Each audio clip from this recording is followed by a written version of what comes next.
everybody, and welcome. We're glad you could join us this morning. Just a few notes before we get started. We will be using a couple of different features of Zoom today. So do look, we'll be using a polling feature, which you'll see just pop up on your screen. You won't have to do anything. You can just answer the questions as you see them pop up. And we will be using the chat feature. If you have questions or comments as we go along, please feel free to enter them into the chat box. And without further ado, I will go ahead and introduce Eric Hazard. Welcome, Eric. Thank you, and welcome back, everyone, to Financial Narrative, or for those of us that are joining us for the first time, welcome to Financial Narrative. And today's discussion is communicating our evolving workplace strategy. Leading that discussion is Rebecca Katz, principal, currently on secondment as a senior communication advisor to Vanguard's emerging mainland China business. Prior to this assignment, Rebecca headed Vanguard's corporate communications program. She earned a BA at Bryn Mawr College and a Master's of Journalism at Temple University, and is a graduate of the Harvard Business School Advanced Management Program. She's a member of the Page Society and the Public Relations Society of America, and of course, Financial Narrative.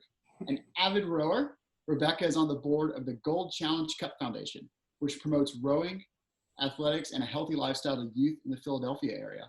She's also director of the nonprofit refugee advocacy organization, HIAS Pennsylvania. Rebecca, thank you so much for joining us today and leading us through this conversation. Yeah, thank you. And I do hope it'll be a conversation. I actually don't want to hear myself talk for too long. So I'm glad to see so many faces this early in the morning, and we'll do some breakout sessions and have some conversation. This is the one area where we're not competing with each other. All of our responses to this crisis help each other out. The sooner we get through this, the better. Haven't been doing much rowing lately. We were just talking about that before everybody joined. Not since March of last year. Switched over to ballroom dancing. Not a great social distancing sport, but hopefully we'll be out on the river by next spring. Interesting for me, in late June, after about 3 months of not sleeping, trying to be the leader of our crisis communications response, the head of our Asia business came to me and he said, we have this situation, we're trying to start this mainland China business. We have to shut down our Hong Kong office and our Japan office to do that. And we really need some communication support. And he knew I'd worked with him before, that I'd had my hand up for an international assignment for years, but never in my wildest dreams did I think it would come during the middle of a global pandemic. But we both kind of said, well, I'm sure by October, things will be calmed down and we'll be able to travel. October has come and gone, and I'm still sitting here in the suburbs of Philadelphia, working nights to be on China time.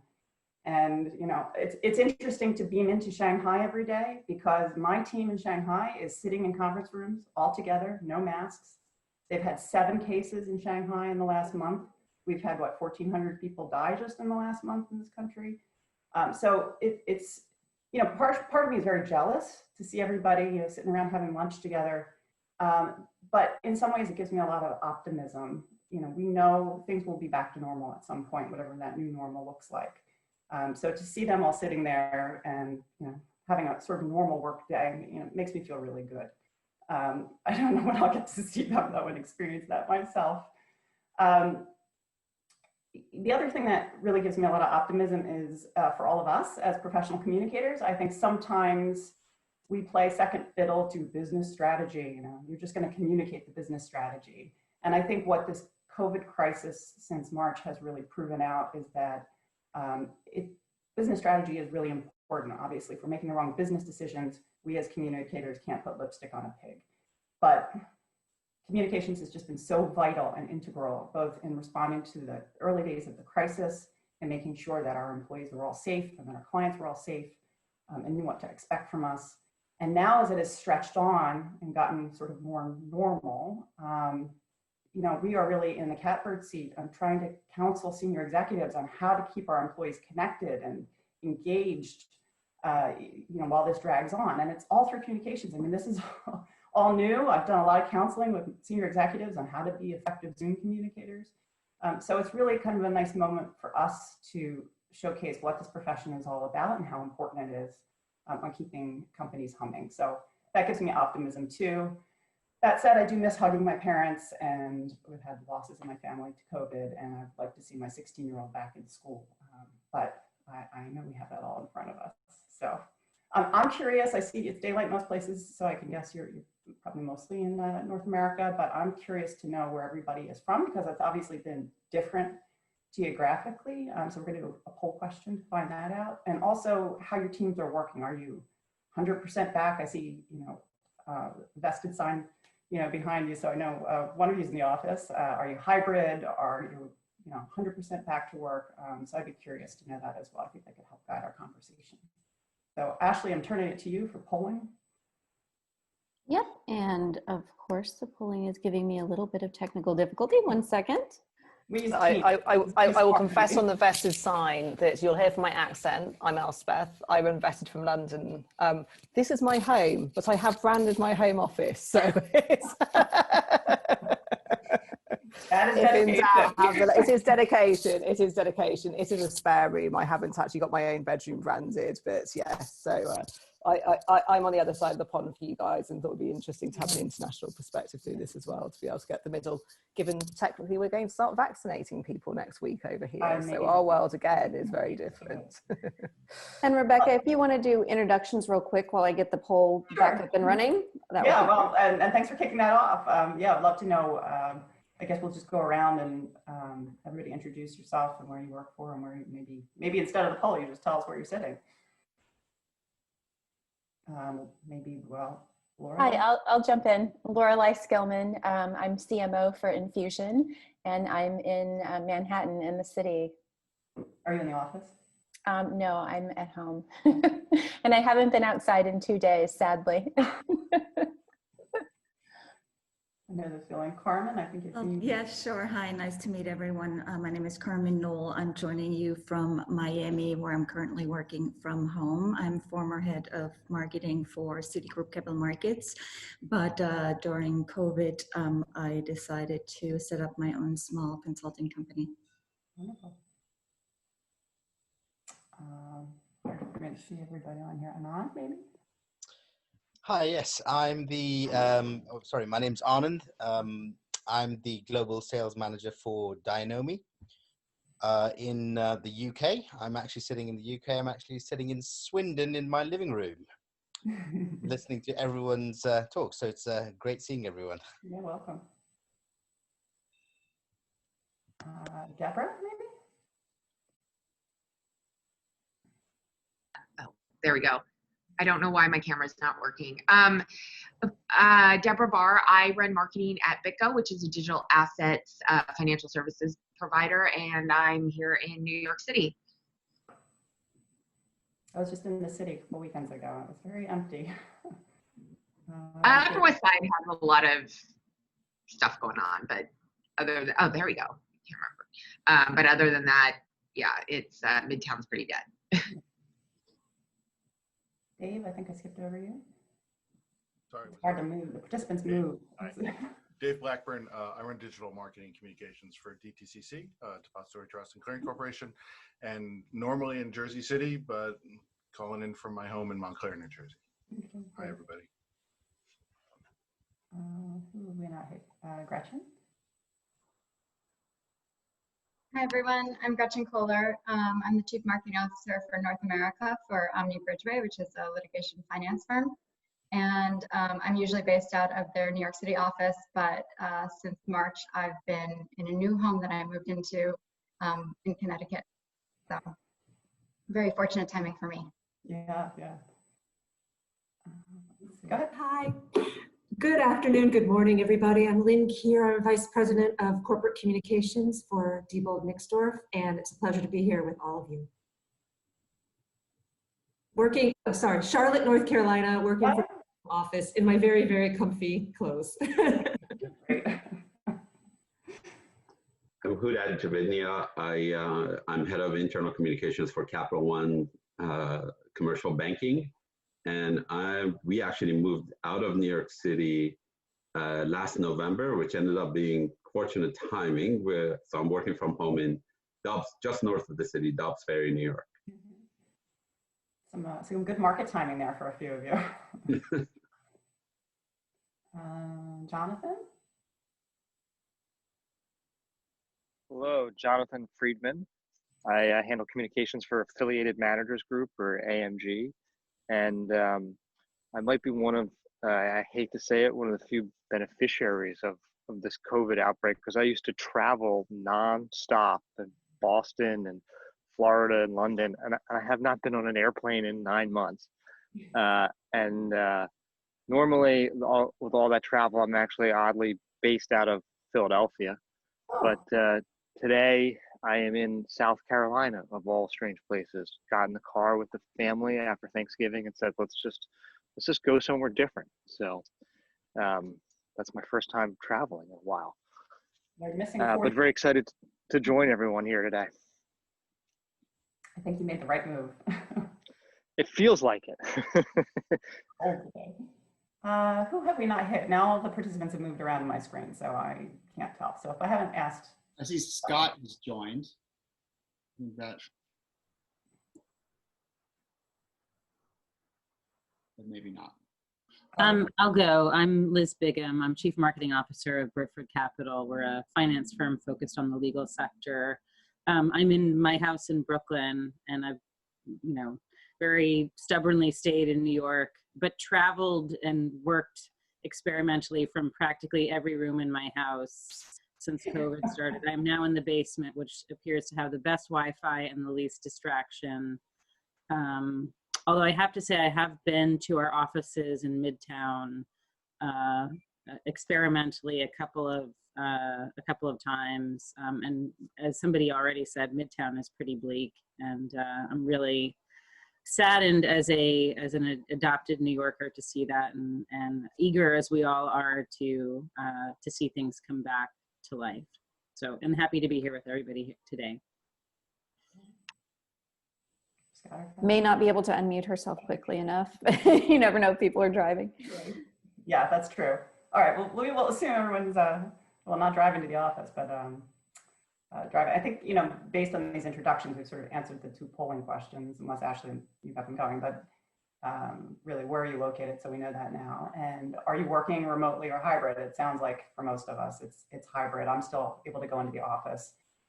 Just for context, Vanguard is a 17,000 person company, but 15,000 of them are in the US in our 3 sites, mostly in Malvern, Pennsylvania, outside of Philadelphia, North Carolina, and Charlotte, and in Arizona.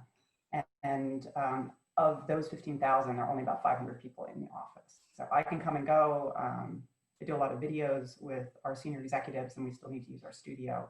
But generally speaking, we have most people at home, which is pretty remarkable for a company that I would say has been long tethered to customer service phone lines.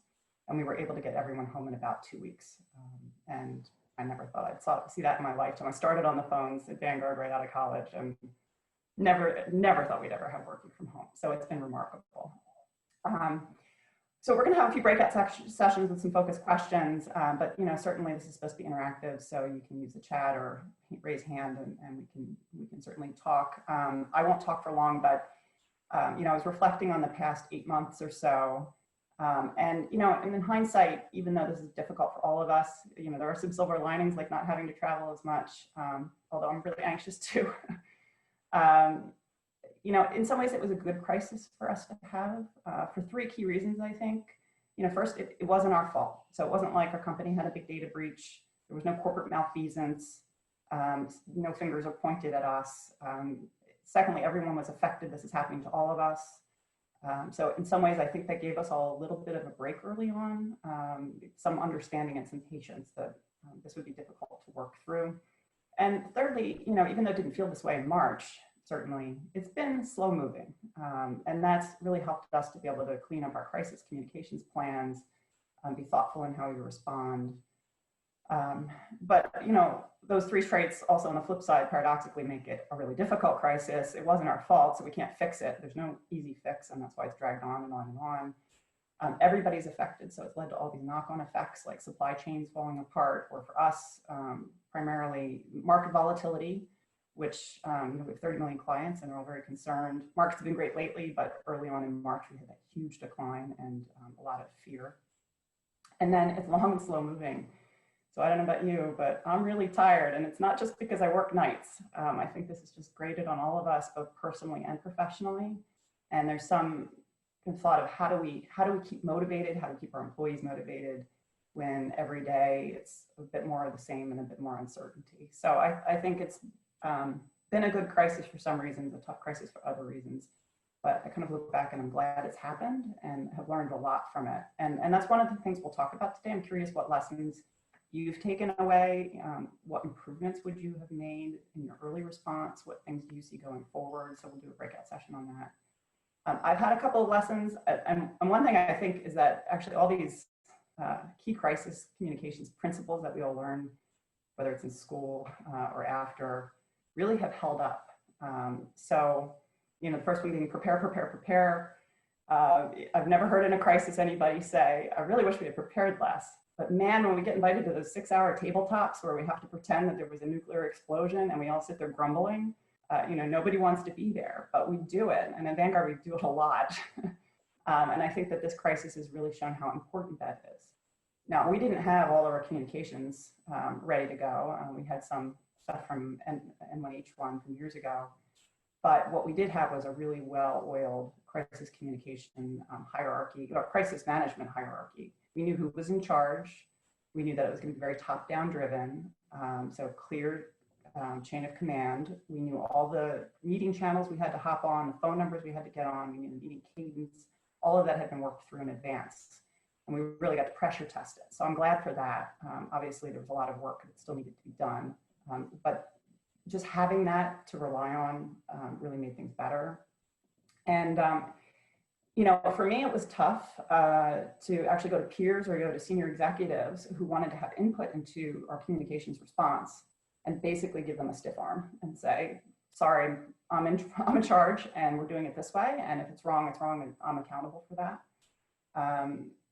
And that framework, being able to like hold up the paper and say, see, I'm in that box, it was actually quite helpful. And I actually saw relief from people that they felt like, oh, great, I don't have to be part of this decision, because Vanguard is very collaborative. Everybody, we have to have 30 meetings about any decision and everybody has to have a voice. It's kind of slows things down quite a bit. And in this case, it's very top down. So it felt bad to some leaders who really thought that they would normally have authority. But having that framework and having senior leadership having blessed that, you know, years ago, really helped in that situation. The second principle we all kind of learn is it's both what you do and what you say.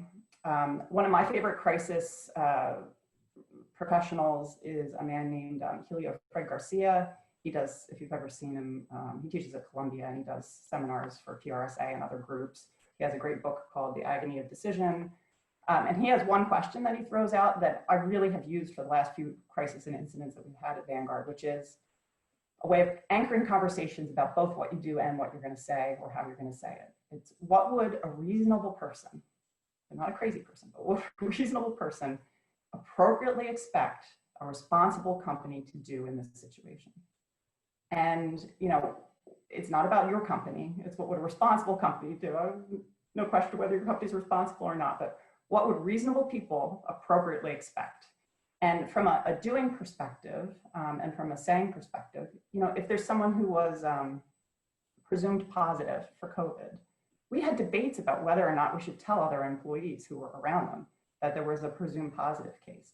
And it was all from a good place. Like, we don't want to panic people. We don't know if they're positive. We shouldn't tell them. But early on, we used that question. And, you know, reasonably, with all the uncertainty around the crisis and COVID, we decided a reasonable person would expect to be told so that they can make their own decisions. And so we were very proactive in telling people, oh, there's a presumed positive, we have to shut the building, blah, blah, blah. Now, as we've learned more about the virus and transmission, we've, you know, altered that decision, because now reasonably, we don't need to know about every presumed positive. We want to know about positives, we want to know if there's exposure, but we can be a little bit more nuanced in our response. So that's been a great anchoring question, I think. And HR and our CEO have used it too. I mean, they paid bonuses out early to try to, we have July bonuses, they moved them up 2 months to just get cash into people's hands because they were laid off, not from our company, but their spouses were laid off, to help support small businesses. We did great parental and caregiver leave. So it's a really good question to try to anchor decision-making. The next principle, tell them what you know, tell them what you don't know, and tell them when you're going to tell them. I think that has really sustained us throughout this crisis. You know, we were just spamming people with emails up front. You know, oh, there's another positive in this building. Oh, there's this situation here. Oh, you have to wear masks. And what we ended up doing is saying, you know what, we're going to tell you twice a day. We'll tell you at 8 and we'll tell you at the end of the day. It'll be here on the SharePoint site. Just go to this link. And that actually gave people a lot of comfort. And if we didn't have any news, we put on there, there's no new news since 8 a.m. or there's no news since yesterday. We had a lot of positive employee feedback about knowing, not knowing the news itself, but knowing that they knew where to go and when they could find out information. And then we also set up regular Teams or Zoom calls with the CEO and other members of HR. So they knew that every 4 weeks there would be an all employee one, and then every 2 weeks there was an all senior manager meeting where they could get their questions answered. So we were just very clear in telling people where they could get their information and when they could get that information. And I think that helped a lot, even if we didn't know the answers. We're still doing some of that. It's a little bit more stretched out now, but people know to look forward to them. And that website that we had with kind of COVID breaking news has now morphed into something different. It's a full website on how to work from home, ways to stay connected to your team, fun activities that you can, we're providing like Kahoot and things that you can do with your team. So it's got the practical information, but then sort of the softer skills information to keep people motivated. And then the final one is, get the executive out where it matters. And of course, it depends on your executive. I'm blessed to work with Tim Buckley. He's phenomenal in front of the camera. He put his hand up wide to do whatever I needed him to do. And so we filmed 24 videos in a matter of 2 weeks. Just had him in the studio on the markets. He would interview our chief investment officer. He would interview our head of fixed income, on information security, on what we were doing from a client service perspective and what you could expect as a client. And then for employees, he did live meetings. He did a few videos on benefits we were rolling out. So he was very, very present. Now, the thing with your executive is you have to know if he's the right person or she to put in front of the camera. Mine, honestly can be a little all business. He just doesn't show his personal side very much. And COVID is such a personal issue with people affected, kids at home and parents. So I had to coach him a bit on, bring a little bit of your humanity to it, actually do something from home. I know you're not actually at home, but go home and we'll film the next video from your home, have your dog walk through. And actually when he did that, he got such positive employee response that I've actually seen him change. And that's been really wonderful to see. And then we used our head of HR, who's an Aussie, and I don't know, they always just make you feel better when they talk. Very positive, very human touch. A couple things that didn't work that I reflect on, and I'd love to hear what worked for you guys the best and what hasn't worked. From a crisis management perspective, we had way too many people involved. We had this great structure, but there were just so many people. And at some point you have to go back to business as usual. We're in business as usual now, and you can't double hat, do your normal daily crisis communications job and corporate communications. So we shifted to more of a dedicated team. So we have somebody on point in business continuity that only does COVID stuff instead of 5 or 6 different risk people. We have someone on the communications team that is really only focused on COVID. And it wasn't that way before. We had just kind of crisis response. So when things like our websites have been going up and down with market volatility and high trading, that person had to handle both the COVID things and this other thing that would creep up. And then if a third thing happened, they had to handle that too. So we've split that out. Too many damn meetings. It's just, you get off the blue team meeting to talk about the HR response and get on to the yellow team meeting to talk about the security guards and then get on the next meeting. And really, there were 15 minutes between meetings. When do you actually write any of the communications and work on the work? So we've cut that back quite a bit. I realized through this whole thing, I'm not a college student anymore. I can't work on 4 hours of sleep a night. And honestly, probably like many of you, we didn't invest in a lot of self-care. We had a very hardworking team and we worked ourselves down over 3 weeks of no sleep. And only then when we were a bit delirious did we put our hands up and say we need help. And it's amazing how many people came out, other senior communicators, to jump in. I personally just felt like I was dumping something on them and I didn't want to, but it was such a relief to just have a little bit more help, and they did an excellent job. And so now we've built that into our plans. When is the handoff? And it's not my decision. It's very clearly articulated that, 2 nights of no sleep, you're handing it off to somebody else. I mean, these things seem logical, but global and local, as you know, stuff's been open and closing, with London, you've been open and closed quite a bit. Here we've just been open for the most part. And it makes it really hard to have central decision-making on when you're bringing employees back and how you're communicating with them. And we tried to control it all initially centrally. And Asia was, early on to say, hey, we're okay, or Australia even, we're okay, we're going back to work, or we want to try to go back to work. And we were saying, no, you can't do that, or you have to wear masks. In Shanghai, nobody's wearing masks in the office. It would just be ridiculous if we forced our employees to do that. So we now have a dashboard. And when certain things on the dashboard turn green, you locally can make the decision to bring employees back or not bring employees back. And that's been better. Finally, we had some, client groups go rogue. If they weren't getting centralized communication quickly enough, they decided they were going to make their own policies up, like on client travel and whether they were resuming that or not. Luckily, that pre-existing structure of top down, we were able to shut that down very quickly with the CEO's support and make sure that everyone was adhering to the command and control and central approach, because it just caused a lot of confusion for clients if one division's clients could have travel and another couldn't. And then I think the other thing that we're experiencing now is we didn't do enough long-term planning. We really assumed we'd be back in the office by July and then October. And I think we should have broken off a team really early on to do some scenario planning. What if we're not back? What does that look like? How do we keep employees motivated? What about our holiday gala? What are we doing there? What about our summertime bonus celebration that we usually do? And we got to it, but we probably should have anticipated that in advance. And if it was wasted work, it was wasted work, but it wouldn't have been as much of a scramble later on. And then finally, I think two things that we still haven't gotten quite right: employee feedback. We have Yammer feeds and we have SharePoint feeds and videos, and you can put comments, but nobody's really on point to synthesize that. And so we're making sort of decisions on anecdotes as opposed to some real hard data. We've just started doing some pulse surveys to get more quantitative data. And then finally, how is this going to affect us long term? I don't know. This would be another great question for us all to discuss. When your employees say, okay, I like my yoga pants and I like working from home and don't want the hour commute to the office, can I work from home forever? What is your company going to do?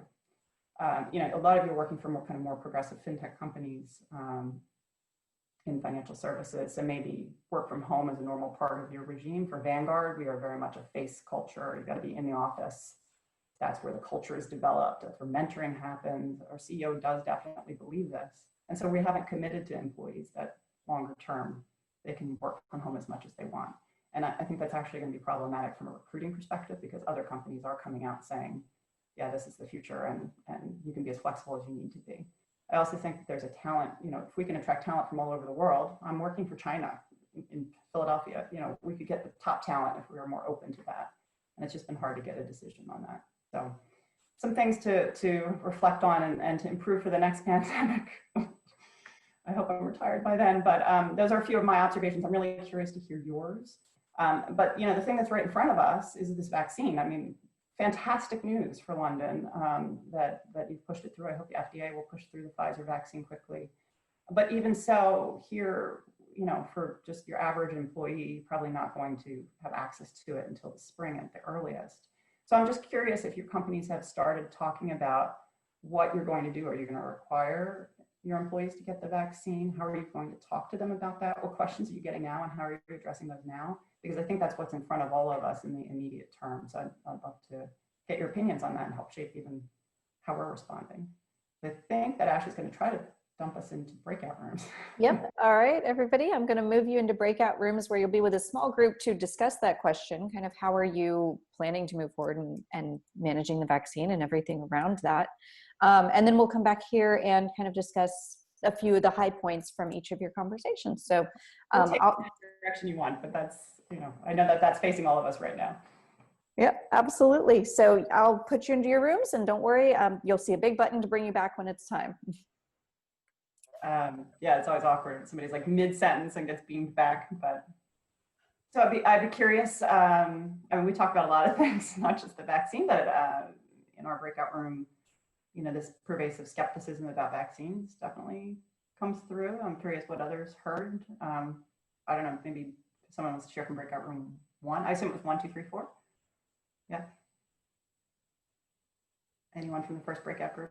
And we're all on mute now. We automatically get. Let's see here. Breakout room 1 was Elspeth, Jonathan, and Catherine. So if one of you wants to share.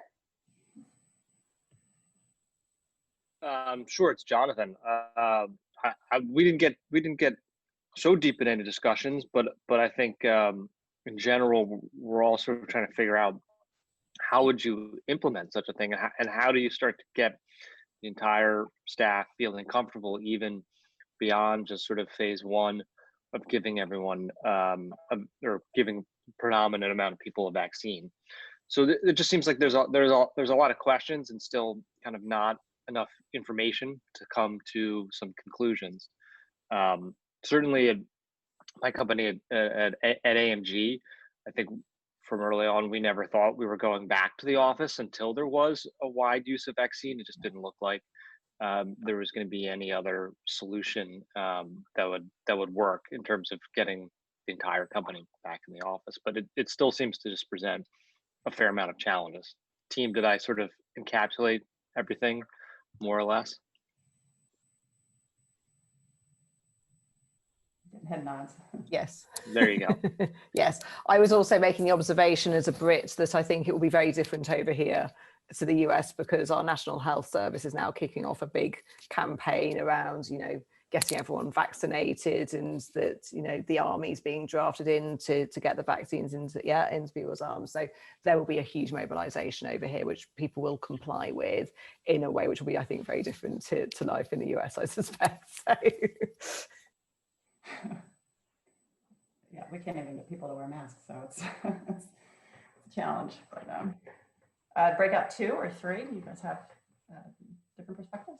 Yeah, 2 was Carmen, Irene, and Liz.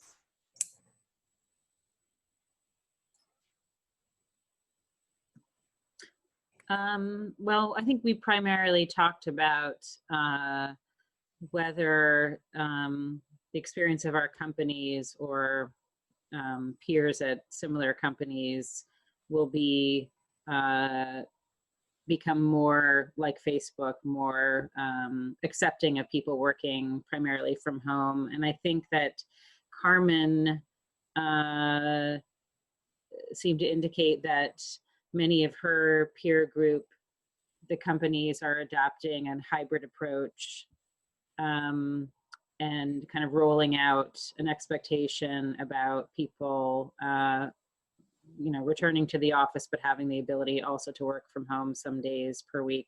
I think Burford, which is a small company in terms of people, headcount, has a culture that's very much built on FaceTime, and I expect that will remain in place, although I think it will become more acceptable to work from home on a routine basis. I think the norm will still be that you're in the office. And Irene had the very interesting experience, which we were just getting to as the chat ended, of joining a company in the middle of COVID, which I consider a really interesting experience in these times. Assume never setting foot in the actual company itself. No, actually, you know what? I'm sorry, I joined late, so I wasn't able to share with the ladies my experience completely. But essentially, I onboarded in mid-August, and I was not the first employee to be onboarded during COVID. So I can imagine what it would have been like for that person. But I actually went into the office in the summer, and probably before, I don't know, is it our second or third wave in New York? I can't even keep track now. But before the most recent spike, I think I was going in like once or twice a week. There was really no expectation from management, and we have really been leveraging, of course, all the remote tools that everybody else on this call has been as well. There are some things that are just obviously easier to discuss in person versus whether it's Teams or email. So I found myself going in once or twice a week just because I thought it was more effective and for a change of scenery, to be frank. But due to the recent spike, there really is not an expectation for anyone to go in unless you feel like you need that space. So. Yeah, here in Pennsylvania, basically they've said if you can telework, you must telework. So, I think management, like the founder and CEO, is just very concerned about people contracting it during their commute. So we've communicated that employee health and safety is first. So try not to come in unless you absolutely have to. So echo what you're saying, Rebecca. Yeah. I mean, I can go in, but I'm on the list to be able to come and go, but I wouldn't do it because why put my coworkers who have to be there to manage our funds, why put them at risk? So it's a nice privilege, and it is nice to have a change of scenery, but if I don't have to be there, I'm not going to. Any final thoughts maybe from the group 3? That was Eric, Hudad, and Lynn. I see you, Eric. You can speak for us. I was going to say, Lynn, you're great leading the conversation. I think a lot of what's already been said, one of the things that kind of came out is the questions of vaccine and what that means for your employee base. And there's a lot of concerns, right? There in the United States, there's privacy concerns around medical. And then how is it that if the vaccine is available that you require it, such as you will? And some of the things that we talked about in that conversation is, one, it may be that other service providers, airlines, hotels, and others are going to be requiring vaccines to use the services, and that's going to be a forcing function in your employee base.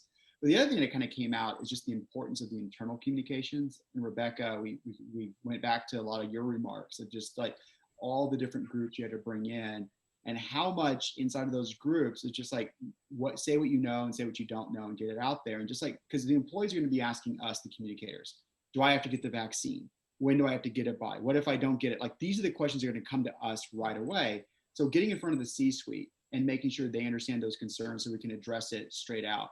And even though now we're going to be building partnerships with HR in particular with regards to employee privacy and medical and benefits and that sort of stuff, it also shows the benefits of having those internal relationships well established before you're in a crisis period. So the learnings out of this are, okay, let's make sure I know who my counterparts are in HR, who they are in logistics, who they are in building services, who they are in operations, and all these different things, so that when we come into a crisis period, we already know how each other communicates, we know the concerns, and we can address those straight away so that we can get this information out to our employee bases immediately.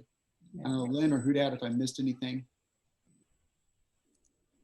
The only thing is we were very impressed, Rebecca, that you were able to say, this is the crisis hierarchy. I'm the top, I'm the decision maker. Get comfortable. And we're very much respect that. We'd love to see that put to test in our respective companies. And we hope we have the wherewithal to continue to assert that and not be, trumped by the C-suite people, since some of us are not in the C-suite, but we love that. Yeah. And we think that's really wonderful.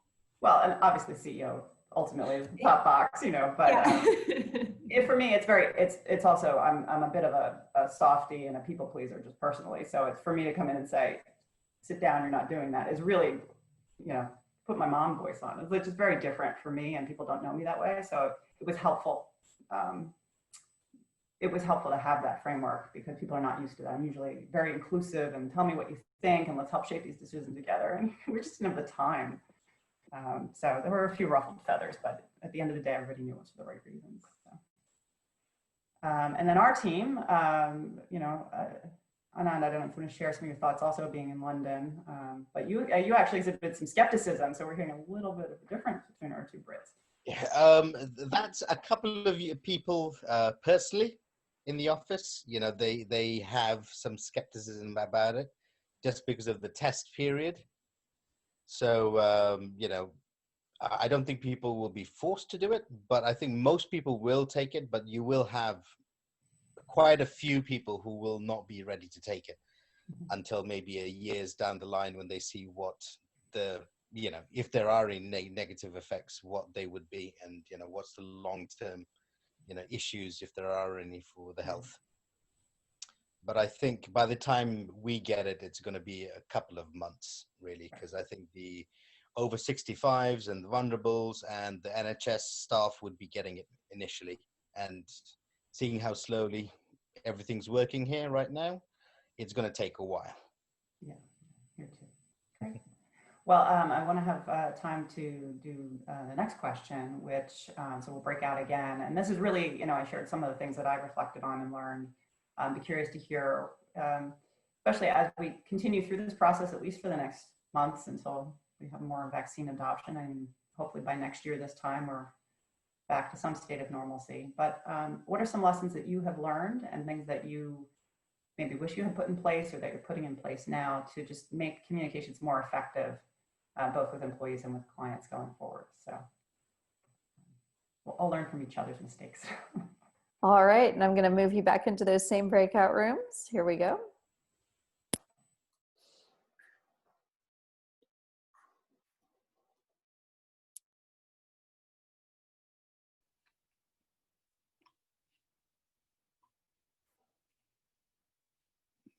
I know it was faster than you wanted, but I also know many of you are going to have meetings starting in about 5 minutes. So.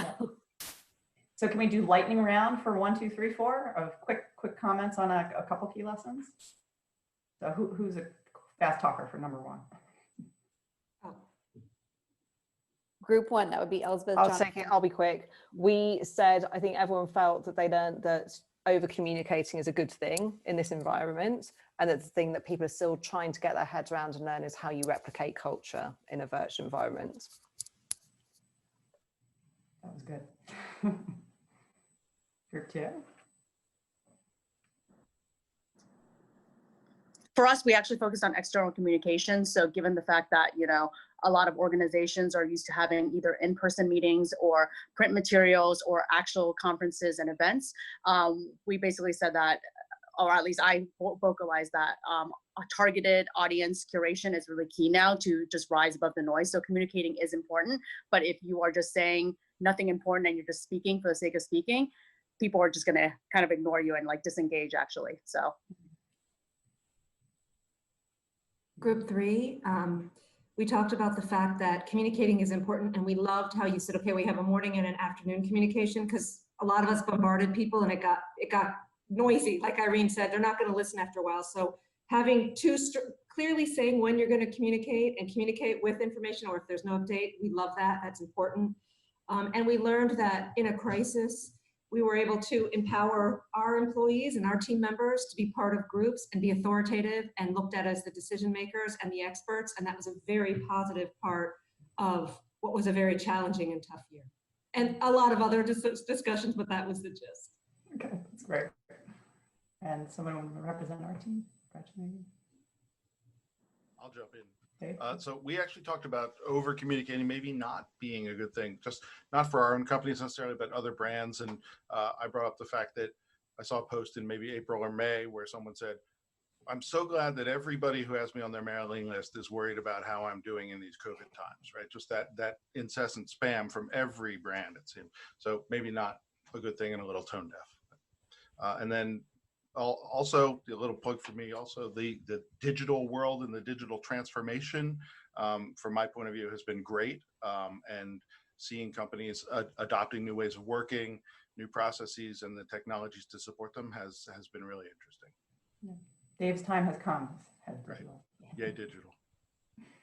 All right. Well, thank you. I mean, that was a pretty fast-paced hour. I really appreciate all the feedback and learnings, and I'm going to take some of this back too. I think the vaccine question, we have a all leadership team meeting on Thursday, and I know that is going to be one of the top questions. So I was hoping for a group answer so I could give that, but I think we all have a lot of decisions to keep making and keep our eyes on it. So that's an answer too. So thanks for the contributions, and I hope we can all continue to do this or continue to talk offline. And Ashley or Eric, I'll turn it back to you guys. Yeah, and I want to say, I think from all of us, thank you, Rebecca, for taking the time to lead us through this conversation. Fascinating. I loved it. I've taken away so much myself, and I'm just like listening to the discussion in each of the rooms. I think all of us took away quite some great lessons, and thank you for leading that. And thank you everyone for joining. This is what Financials Narrative is all about. It's about this group and bringing everyone together to have topics and conversations like that. So thank you. Just a few kind of like housekeeping notes as we wrap up. You may have gotten an email about the upcoming benchmark study. We're gathering insights from financial marketing leaders on their challenges, strategies, and recent shifts to the business. Everyone who participates in the study will be given early access to results. It's anonymous. You're invited to the event to sharing the results as well, and you'll be entered into a raffle for a new iPad. So yay. Take a few minutes to fill out the survey. Ashley has also posted the survey link in the chat box, or she will be shortly, for those who want to take a look. There's a lot of upcoming events coming on. And so if you're not already bookmarked to financialnarrative.org, please make sure that you do so. Check out the calendar for upcoming events and discussions like this one. Some of them are intimate conversations like this. Some of them are broader conversations. And if you know anyone that in your peer organization you think would be good for this, please encourage them to join. It's all that information is available at the website. If you're not already a member, you can sign up there as well, financialnarrative.org. So with that, we'll bring today's session to a close. And thank you again, everyone, for participating. Thanks, you. Ashley. Bye. That was great. Thanks.